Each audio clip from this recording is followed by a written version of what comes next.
हामीले तपाईँहरू माझ थोरै पस्क्यौँ, थोरै चाहिँ ठिस हामीले दियौँ।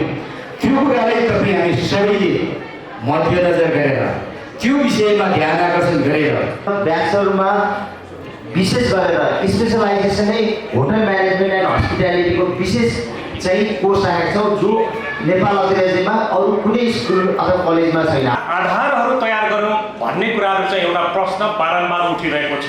तर तपाईँहरूले आफूले आफ्नो एउटा रकमहरू जोहो गरेर यो कामहरू गरिरहनु भएको छ। जङ्क फुडको प्रयोग र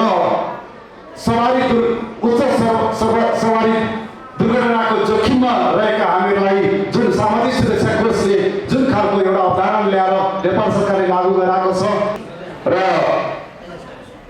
हिजो हामी अधिवेशन मार्फत विभिन्न गुट उपगुट विभिन्न समूह बनाएर भोटिङमा जान्थ्यौँ, तर आज अहिलेसम्म पनि को अध्यक्ष हुन्छ भन्ने कुरा अन्यल छ। आउने कार्य समितिले अझ बढी योगदानका साथ उच्च योगदान गर्न सक्ने र व्यावसायिक हितका पक्षमा आफूलाई खरो रूपमा उतार्न सक्ने नयाँ टिम निर्वाचित गर्न सक्नुहोस्। लगायत यहाँ उपस्थित सम्पूर्ण होटल व्यवसाय महासङ्घ नेपालको तर्फबाट र मेरो व्यक्तिगत तर्फबाट यहाँलाई हार्दिक अभिवादन नमस्कार व्यक्त गर्न चाहन्छु। विश्वास सहयोग र साथ प्रदान गर्नुहुने सम्पूर्ण सदस्यहरूलाई हार्दिक धन्यवाद व्यक्त गर्न चाहन्छु। तपाईँहरूले सक्रिय सहभागिता र आर्थिक अनुशासनका कारण सङ्घको वित्तीय अवस्था क्रमशः सुदृढ बन्दै गएको छ।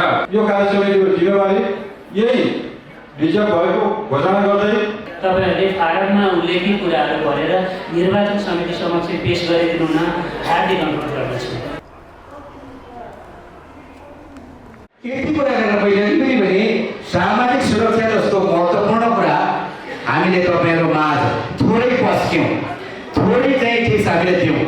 त्यो कुरालाई तपाईँ हामी सबैले मध्यनजर गरेर त्यो विषयमा ध्यान आकर्षण गरेर त्यो विषयमा चाहिँ हामीले सुनवाई गरेर चाहिँ सामाजिक सुरक्षा कोषमा हामी आबद्ध हुनुपर्छ।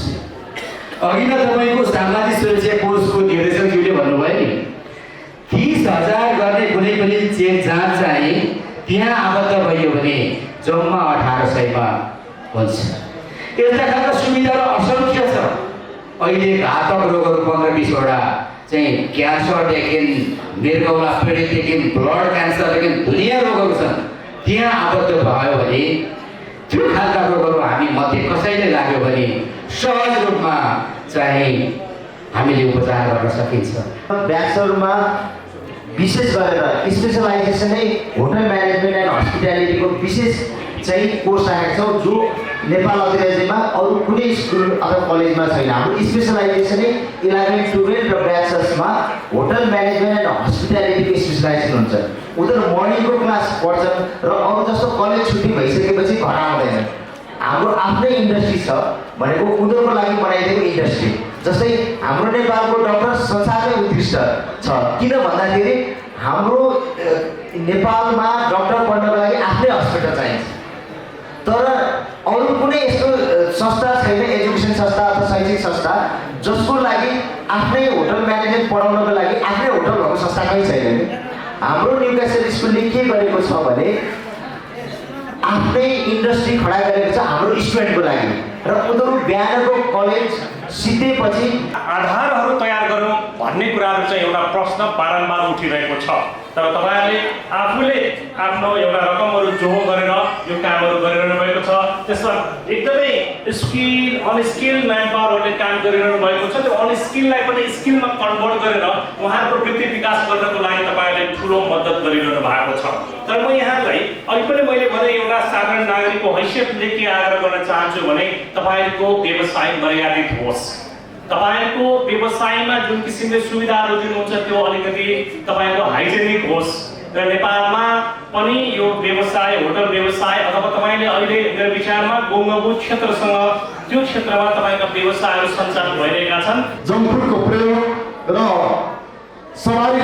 उच्च सवारी दुर्घटनाको जोखिममा रहेका हामीहरूलाई जुन सामाजिक सुरक्षा कोषले जुन खालको एउटा अवधारणा ल्याएर नेपाल सरकारले लागू गराएको छ, यसले पनि हामीहरू भोलि के होला, पर्सि के होला, रोगी भए पछाडि कसरी उपचार गर्ने होला भन्ने त्रासमा थियो भने यो त्रासलाई चाहिँ तपाईँको एउटा कोसी ढुङ्गा साबित गर्छ। यसमा बुझेर सबै व्यवसायले चाहिँ तपाईँको नजिकबाट यसमा सामेल हुनुभयो भने व्यवसायले धेरैभन्दा धेरै लाभ लिनुहुनेछ। र म अन्त्यमा जुन 12औं अधिवेशनबाट काठमाडौँ होटल व्यवसायी सङ्घले नयाँ नेतृत्व लिँदैछ, यो नेतृत्वले आउँदो दिनमा चाहिँ काठमाडौँ होटल व्यवसायी सङ्घलाई नयाँ उचाइमा पुर्याउनेछ भन्ने अपेक्षा गरेको छु।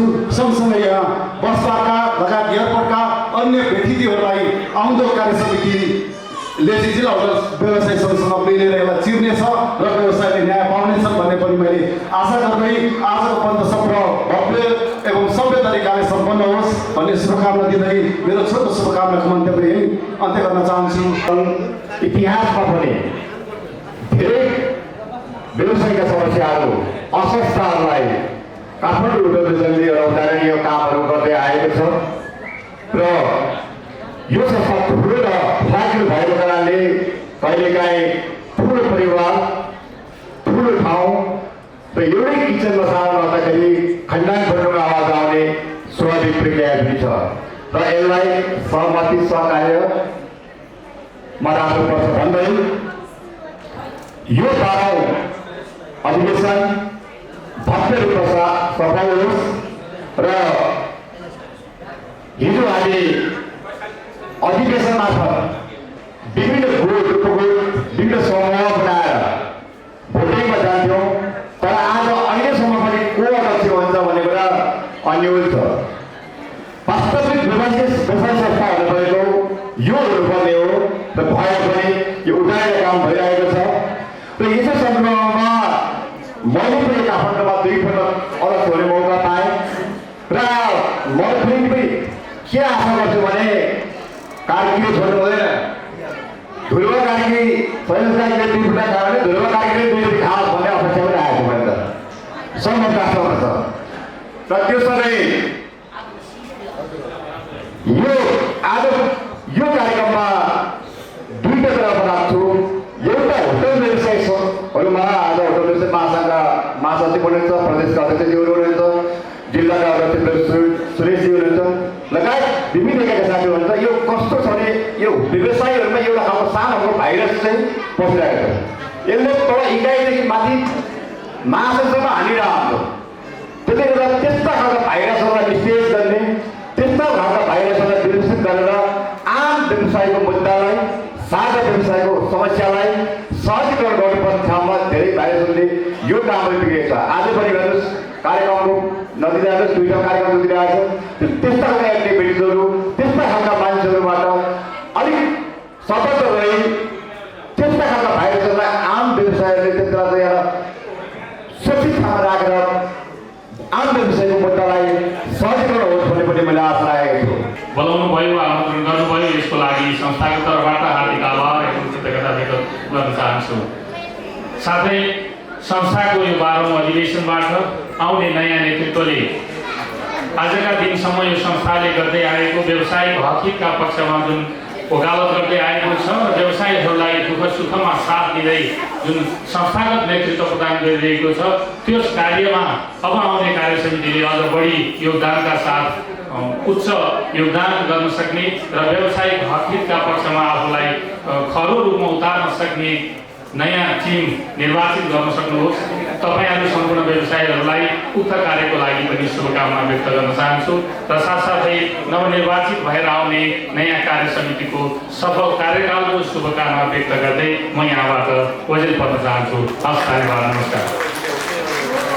प्रतिनिधि साथीहरू, जिल्ला र सँगसँगै प्रदेश र मेरा महासङ्घमा समेत रहनुभएका सहयोगी साथीहरू, सहकार्यमा रहनुभएका व्यवसायी मित्रहरू र मञ्चमा सम्पूर्ण अतिथि, विशिष्ट व्यक्तित्वहरू, उपस्थित सम्पूर्ण व्यवसायी मित्रहरू, मिडियाकर्मी साथीहरू, सुरक्षाकर्मी मित्रहरू लगायत यहाँ उपस्थित सम्पूर्णमा होटल व्यवसायी महासङ्घ नेपालको तर्फबाट र मेरो व्यक्तिगत तर्फबाट यहाँलाई हार्दिक अभिवादन एवं नमस्कार व्यक्त गर्न चाहन्छु। मैले धेरै राख्नुपर्ने विषय यहाँ खासै मैले देखेको छैन। किन भन्दा पूर्वोक्त होटल व्यवसायी साथीहरूले, जिल्लाका अध्यक्षज्यूले, प्रदेशका अध्यक्षज्यूले धेरै कुराहरू राखेर गइसक्नु भएको छ। र यस कार्यक्रमका प्रमुख अतिथिज्यूले पनि व्यवसायीहरूका विषयमा धेरै कुराहरू राखेर गइसक्नु भएको छ। म पछि पनि यस कार्यक्रममा केही वक्ताहरू बाँकी रहेको मैले पाएको छु, त्यसले गर्दा धेरै कुराहरू अझै उहाँहरूले पनि थप्नु नै हुनेछ। यो सुविधा कसले राम्रो दिने त? यो नर्सभित्र रहेर कुन व्यवसायीले चाहिँ राम्रो व्यवसाय गर्ने? आतिथ्य सरकारलाई राष्ट्रिय अन्तर्राष्ट्रिय स्तरमा प्रतिस्पर्धाको रूपमा कसले पुर्याउन सक्ने, यो कुरामा प्रतिस्पर्धा गर्नुहोस्। म त यस्तो सुझाव पो दिन्छु त। अन्य साथीहरू के सुझाव दिनुहुन्छ? कुन संस्थाले कहाँ के गर्दैछ कार्यक्रम जोडाइदिनुहोस्, झगडा गराइदिनुहोस्। कुनै पनि दलको राजनीतिक दलको सदस्य दिने अवकाश छैन। व्यवसायी सङ्गठनमा राजनीति घोलमेल गराइदिने अनि चाहिँ डिभाइड एन्ड रुल भन्छ पोलिटिक्समा, त्यो थ्योरी चाहिँ त्यो फर्मुला चाहिँ यो व्यवसायी सङ्गठनमा ल्याएर मिसाइदिने, यो किसिमको अस्वस्थ प्रतिस्पर्धा नगर्नुहोस् तपाईँहरू। म उहाँहरूलाई कुनै पनि माध्यमबाट यो सूचना पुग्यो भने यस्तो खालको प्रतिस्पर्धा नगर्नुहोस्। तपाईँ कहीँ पनि पुग्न सक्नुहुन्न यो किसिमको प्रतिस्पर्धाले भनेर म सुझावको रूपमा राख्न चाहन्छु। तपाईँ राजनीति गर्नुहुन्छ भने असाध्यै धेरै राजनीतिक दलहरू आसन्न फागुन 21 गतेको प्रतिनिधि सभाको निर्वाचनमा लड्दैछन्। साथीहरू, तपाईँसँग कुनै पनि दलको साधारण सदस्य, सक्रिय सदस्य छ भने त्यहाँ तपाईँ सामेल हुन सक्नुहुन्छ। तर यो खालको विशुद्ध व्यावसायिक संस्थाहरूमा, यो खालको सामाजिक संस्थाहरूमा त्यो किसिमको घुसपेट र प्रशिक्षण गर्ने काम नगर्नुहोस्। म यति कुरा राख्न चाहन्छु। प्रमुख अतिथिज्यूसँग धेरै कुराहरू राख्ने मैले मानसिकता बनाएको थिएँ। उहाँको समयको पाबन्दीले गर्दा उहाँ निस्किनुभयो। व्यवसायको असाध्यै धेरै समस्याहरू छन्। अब त्यो समस्याहरूलाई प्रमुख अतिथिको माध्यमबाट सम्बन्धित निकायसम्म पुगेर पुर्याउने काम उहाँले गर्नुपर्थ्यो। त्यो जिम्मेवारी, त्यो प्रयत्नमा उहाँ हुनुहुन्छ। आसन्न प्रतिनिधि सभाको चाहिँ उम्मेदवार पनि भएको कारणले गर्दाखेरि उहाँ प्रतिनिधि सभाको निर्वाचित सदस्य हुनुभयो भने यही क्षेत्रका हामी व्यवसायीहरूले चाहिँ हाम्रो कुराहरू सम्बन्धित निकायसम्म पुर्याएर हाम्रो कुराहरू सम्बन्धित निकायले सुनवाई गर्यो भने थुप्रै कुराहरू सम्बोधन हुने थियो। अब उहाँले लिखित रूपमा भोलिका दिनमा उहाँलाई हामीले संस्थागत रूपमा हामी टक्राउनेछौँ। मैले यति कुरा गरेर मैले पनि भने सामाजिक सुरक्षा जस्तो महत्त्वपूर्ण कुरा हामीले तपाईँहरू माझ थोरै पस्क्यौँ, थोरै चाहिँ ठिक हामीले दियौँ।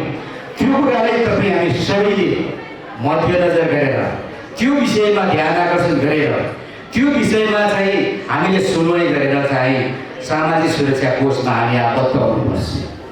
अघि नै तपाईँको सामाजिक सुरक्षा कोषको निर्देशकज्यूले भन्नुभयो नि 30,000 गर्ने कुनै पनि चेक जाँच चाहिँ त्यहाँ आबद्ध भयो भने जम्मा 1800 हुन्छ। यस्ता खालका सुविधाहरू असङ्ख्य छ। अहिले घातक रोगहरू 15-20 वटा चाहिँ क्यान्सरदेखि मृगौला पीडितदेखि ब्लड क्यान्सरदेखि दुनियाँ रोगहरू छन्। त्यहाँ आबद्ध भयो भने त्यो खालका रोगहरू हामी मध्ये कसैले लाग्यो भने सहज रूपमा चाहिँ हामीले उपचार गर्न सकिन्छ। त्यसकारण महत्त्वपूर्ण यो कार्यक्रम रहेको थियो। काठमाडौँ होटल व्यवसायी सङ्घले यस्तै कार्यक्रममा प्रयोग गर्छ। नाजायज किसिमको कुनै पनि कार्यक्रमहरू गर्दैन। जसले व्यवसायको हकिम र अधिकारलाई स्थापित गरोस् हो त्यो खालको कार्यक्रमहरू गर्छ। धेरै साथीहरूलाई खाना खाने टाइम भइसकेको छ, उहाँहरूलाई हतार भइसकेको छ। त्यसकारण अब 1 मिनेटभित्रमा तपाईँहरू यो कार्यक्रम हलबाट उद्घाटन सत्र सकिएर दोस्रो हाम्रो खानपिनको कार्यक्रममा लाग्नुहुनेछ। हार्दिक नमस्कार। आज यस गरिमामय काठमाडौँ होटल व्यवसायी सङ्घको अधिवेशनमा कोषाध्यक्ष भइसकेले यहाँहरूमा आर्थिक प्रतिवेदन प्रस्तुत गर्न पाउँदा म अत्यन्तै गौरवान्वित महसुस गरेको छु। सबैभन्दा पहिले सङ्घप्रति निरन्तर विश्वास सहयोग र साथ प्रदान गर्नुहुने सम्पूर्ण सदस्यहरूलाई हार्दिक धन्यवाद व्यक्त गर्न चाहन्छु। तपाईँहरूकै सक्रिय सहभागिता र आर्थिक अनुशासनका कारण सङ्घको वित्तीय अवस्था क्रमशः सुदृढ बन्दै गएको छ। आर्थिक वर्ष 2081-82 देखि आजका दिनसम्मको अवधिमा सङ्घको आम्दानी मुख्यतया सदस्यता शुल्क, मासिक लेबी, कार्यक्रम सहयोग तथा अन्य स्रोतहरूबाट प्राप्त भइरहेको छ।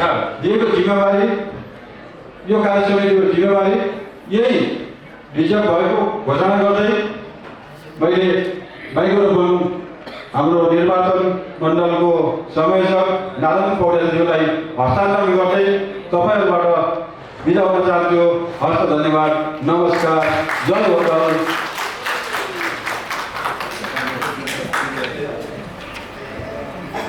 यस काठमाडौँ होटल व्यवसायी सङ्घको 12औं वार्षिक साधारण सभाको अध्यक्षता गरिरहनुभएका संस्थाका अध्यक्षज्यू, संस्थाका निवर्तमान अध्यक्ष, पदाधिकारी, सदस्यज्यूहरू, संस्थाका वर्तमान पदाधिकारी र सदस्यज्यूहरू, उपस्थित सम्पूर्ण व्यवसायीज्यूहरू सबैलाई म यस संस्थाको नयाँ कार्य समिति चयन योजनार्थ संस्थाले निर्णय गरेर जिम्मेवारी प्रदान गरेको निर्वाचन प्रमुखको हैसियतले निर्धारण गरिएको छ। त्यो शुल्क र निर्वाचन कार्यालयमा, अस्थायी निर्वाचन कार्यालयमा भएको मनोनयन पत्रको साथमा शुल्क सहित तपाईँहरूले फारममा उल्लेखित कुराहरू भरेर निर्वाचन समिति समक्ष पेश गरिदिनु हुन हार्दिक अनुरोध गर्दछु।